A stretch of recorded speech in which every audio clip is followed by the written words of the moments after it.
পানি মনে করেন যে অস্থির লাগে, অস্থির। ও পানি ভালোই, এখনো খুব একটা গরম হয় নাই, ঠান্ডা আছে। ভাই ব্রাদার চলে আইছি মাছ মারতে, পিছনে দেখতে পারতেছ নদী, আর আমি আছি একটা চরের উপর দাঁড়াইয়া। আজকে মারবো বাইলি মাছ, আর সেইটাই কিন্তু আপনাদের সাথে শেয়ার করার জন্য ক্যামেরাটা তুলে ধরলাম। পিছনে কিন্তু পানি, আর আমি দাঁড়ায় আছি কিন্তু একটা বিশাল চরের মধ্যে। এই চরটা কোনে, এটা কিন্তু আপনাদের কাছে আমি কতি চাচ্ছি না, লোকেশনটা না জানালেই ভালো হয়। গামছা দিয়ে মাথাটা মনে করেন যেরকম ঢেকে ঢুকে নিয়ে মনে করেন যে হাঁটতেছি, আর আমি হচ্ছে উপরে দাঁড়ায় দাঁড়ায় যে পায়তারা করতেছি, একটু পাটপুট নিচ্ছি, ভাব নিচ্ছি। এই যে এই এলেক সবুজের সেই টাকি মাছ, বাইম মাছ, ওই সব মাছ না, আমি একবারে টাটকা বাইলি মাছ ধরবো। সেই জন্য কিন্তু আমি চলে আইছি চরের উপরে। সঙ্গেই থাকবেন পুরো ভিডিও দেখার জন্য।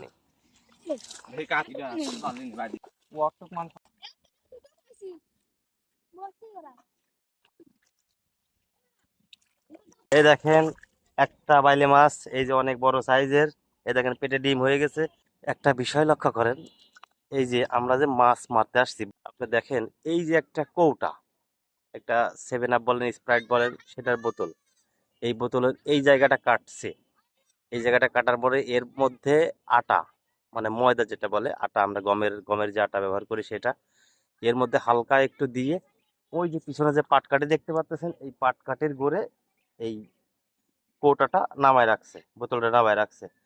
কারণ 10 মিনিট কিংবা 5-7 মিনিট পরে এখানে হাত দিয়ে, এই মুটকিটার উপরে হাত, এই ফুটাটার উপরে হাত দিয়ে তারপর আস্তে করে উঠানো হবে। তারপর ওখানে দেখা যাবে যে আপনার পুঁটি মাছ, ছোট ছোট পুঁটি মাছ, তিত পুঁটি যাকে বলে, পুঁটি মাছ, এই একটু বড় সাইজের পুঁটি, এইসব পুঁটিগুলো ওখানে পাওয়া যাবে। ওই পুঁটি আবার ব্যবহার করা হবে হচ্ছে আপনার বাইলে মাছ ধরার জন্য বড়শির সঙ্গে। মানে এই যে মাছ মারা যতটা সহজ মনে করা যায় অতটা সহজ না।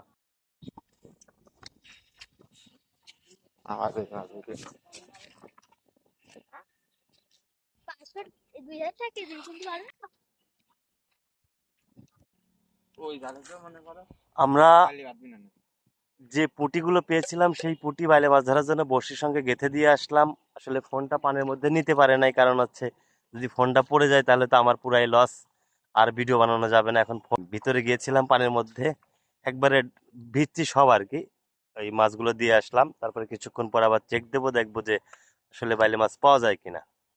আপাতত বহুত সময় আমরা মাছ মারার জন্য চেষ্টা করলাম, কিন্তু মাছ পাচ্ছি না, এই জন্য জাল টাল ফেলে রাখলাম পানির মধ্যেই।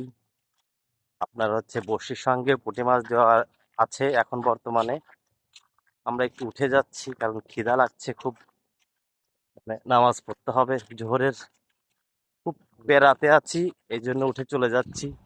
এই দেখুন কি অবস্থা। আসলে কিছুক্ষণ আগে আমি এর উপর দিয়ে হেঁটে গিয়েছিলাম খালি পায়ে, আমার পায়ের তলা পুড়ে গেছে, মনে হচ্ছে ঝলসে গেছে সব, এতটাই কষ্ট হয়েছে। যেটা এখন উঠে চলে যাচ্ছি, সে অবশেষে ডাঙায় চলে আসলাম। হালকা পাতলা সবুজ ঘাসের দেখা মিললো আমাদের সামনে। এত সময় কিন্তু আমরা ছিলাম একবারে ধূসর মরুভূমির চরের মধ্যে, এখন আমরা চলে এসেছি সবুজ প্রকৃতির মধ্যে। দেখার মতো গরম না, দৌড়ে আসলাম, এই জন্য ক্যামেরা অফ করে দিয়েছিলাম। এটা হচ্ছে আপনার, এটা কি মৌসুমী গাছ নাকি বলে সেটা। এই দেখেন এই যে ধান, এই যে ধান, এই যে সুন্দর ধান।